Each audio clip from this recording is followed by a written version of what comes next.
Oh, okay, great, great. I also feel kind of like we leveled up.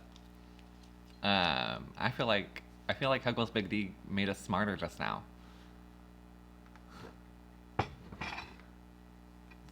The servant is free in the sense of the world spirit moving towards idea because unfortunately Hegel is an idealist. Um,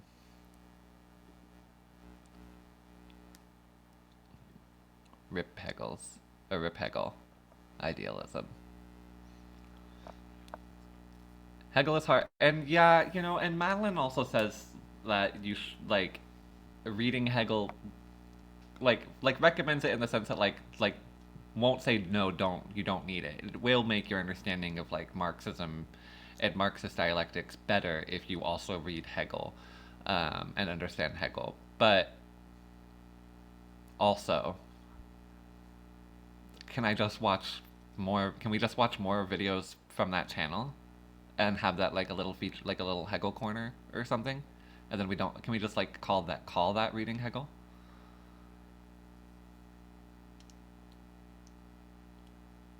Oh, great. Okay, great. We'll do that. We'll save those for more video time, for more streams as like a heckle corner. I'm gonna write that down. Heckle corner.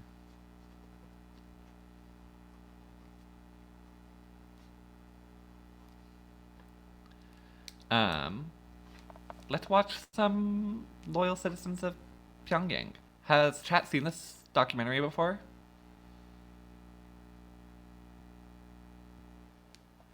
Have we all watched this, comrades? Yay, sad. Yeah. Extremely sad documentary. Incredibly hard to watch sometimes.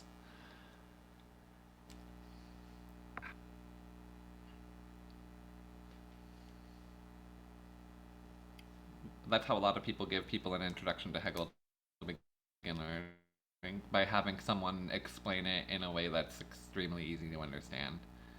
Yeah.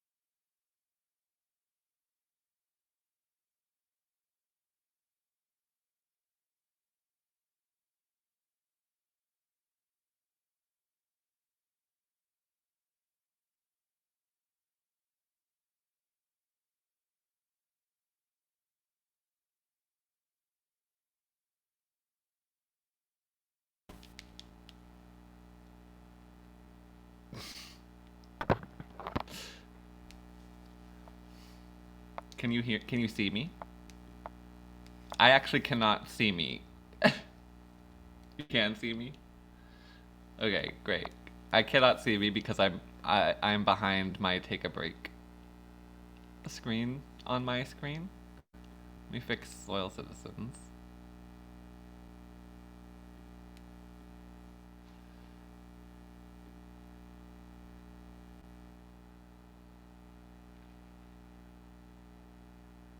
Oh, I'm not using a very advanced system because it's on my husband's computer. And he said recently that he's going to work on helping me get my own computer. But it's not OBS because I can't install anything. So it's a browser tool that I'm using that I can hopefully export to OBS pretty simply when I have my own computer. So I refreshed, and so the streaming platform crashed, I guess, when I did that on accident. Everything's working though. You can see me. You can see the screen share now.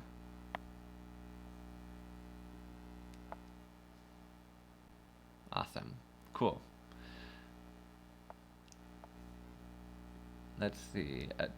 A documentary on the world of defectors and South Korean intelligence, National Intelligence Service, formerly known as the KCIA.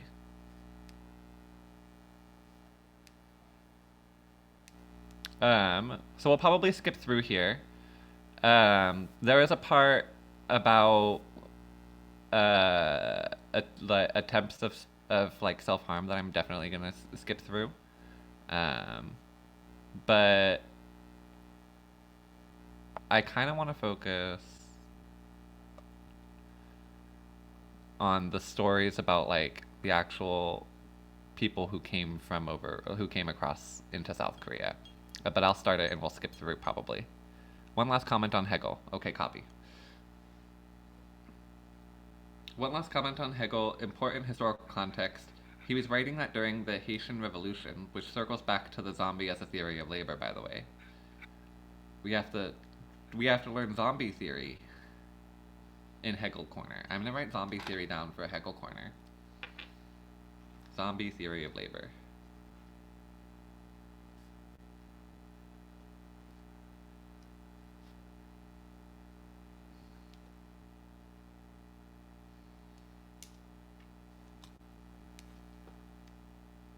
I asked about Laughing Planet because they have peanut butter and jelly smoothies, and I made my own, and it's good 10 out of 10. Recommend making PB&J smoothies. That actually sounds yummy.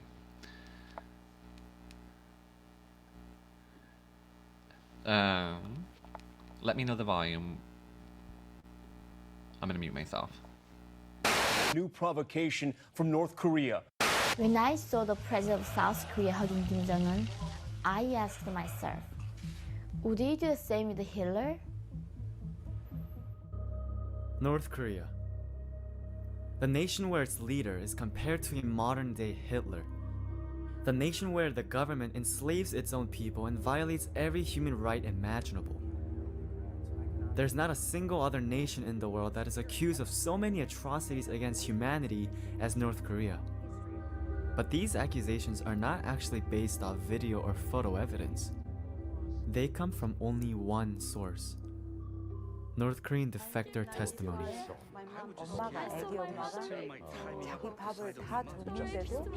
These testimonies are heard all around the globe and tell the world how terrible it is to live in North Korea. And their shocking stories not only shape public opinion, but make way for actual policies that punish North Korea. But questioning anything defectors say seems unreasonable, because these are actual people from North Korea. Who else would we listen to if not them? Why would they lie? Because behind the scenes of all defector testimonies that demonize North Korea is a world of lies that is very well hidden.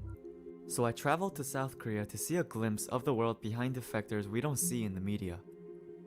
I first talked to attorney Chan Kyung-uk, who has extensive experience dealing with South Korean intelligence and North Korean defectors. 저는 이제 민변에 2000년도에 가입한 이후로 시국 사건이라 해서 국가보안법이라든가 집시법 위반, 뭐 여러 가지 이 집회 시위 과정에서 발생하는 또 법률들이 많이 있습니다. To understand South Korean politics, we must first understand the National Security Act. The National Security Act was first enacted in 1948 under the Lee regime to legalize the oppression and killing of anyone who spoke out against the American occupation or the right-wing government it propped up. This law enabled the South Korean government to arrest anyone and everyone who spoke out against the government under the charge of being a communist.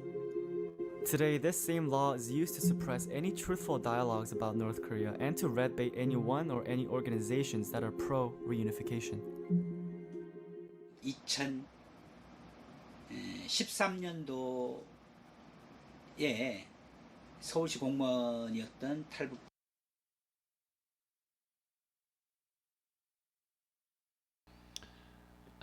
So the National Security Act, which is used to basically just squash any criticism of South Korea or any praise of the DPRK, extends all the way back to that really unpopular leader who the United States backed for South Korea, the Lee regime, who again the CIA has internal documents saying basically like if we were to unite Korea and put this guy in charge, he would not last. So they specifically set up a situation for him to have the most power and control.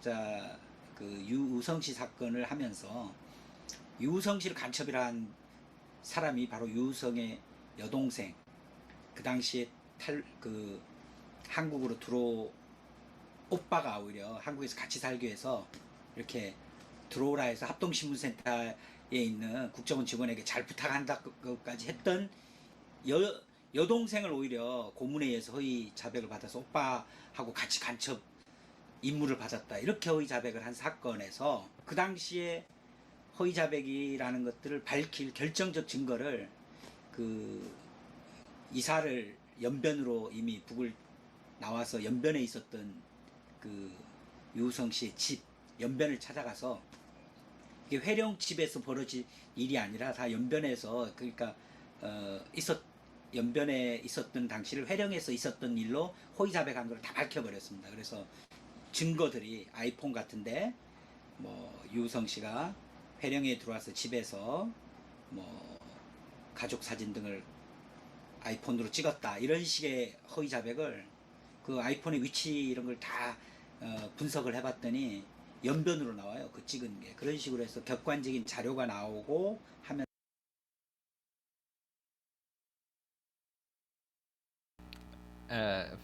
essentially photo manipulation. Just specifically, oh, hydrate, thank you. Essentially photo manipulation.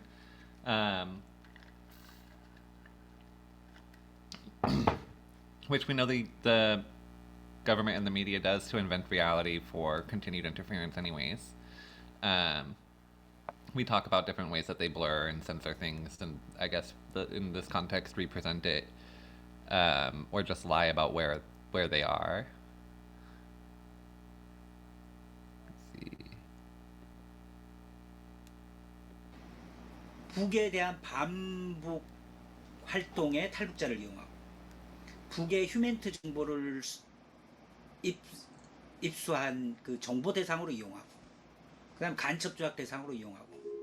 After learning about the dark process for all defectors once they arrive in South Korea, I wanted to hear from some defectors of their stories. One thing I need to point out is that these defectors had nothing to gain from what they told me on camera. They simply took time out of their busy schedules to tell the truth about their home country. Mr. Choi and Mrs. Kim Ryun-hee have very different stories. They came to the South in different times, and they came for different reasons. 저는 평양 사람이고요. 69년도에 태어나서 지금 현재 국적 나이로 49살이고요. 북에는 아버지, 엄마, 남편, 딸 이렇게 제 가족이 있고요. 제가 여기 2002년도인가 그때 왔어요. 뭐 어떤 한 15년 되지. 그래갖고 지금까지 여기서 그냥 살고 있어요. 북에서 와가지고. 2011년도에 해외여행을 나옵니다. 각 나라 사람들은 해외여행을 나갈 때면 자기 나라 요건을 받아가지고 여행을 가는 거죠. 저도 조선민주주의 이민공화국 여권 받아가지고 중국에 해외여행을 나가게 돼요. 중국에 저희 사촌 언니, 조선족으로 살고 있는 언니가 있어요. 그래서 해외여행 할 겸 언니네 집에 친척 방문도 할 겸 그래서 갔다가 전문 인신매매를 하는 브로커들이 있습니다. 이 사람한테 속아서 북의 여권을 빼앗기고 본의 아니게 남쪽으로 끌려오게 돼요. 2002년도에 왔고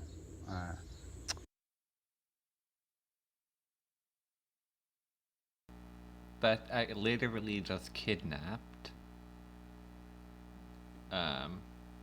Just straight up kidnapped. Yeah, her story specifically breaks my heart.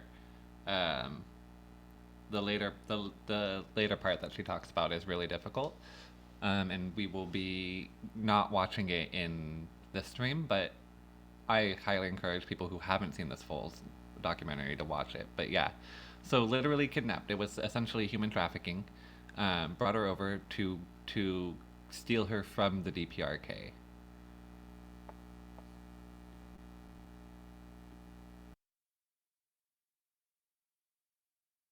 뭐 내가 온 계기는 그냥 그래요. 그냥 그쪽에서 생활을 잘 못했으니까. 그래 가니까 사람이란 게 대부분 뭐 여기 탈북자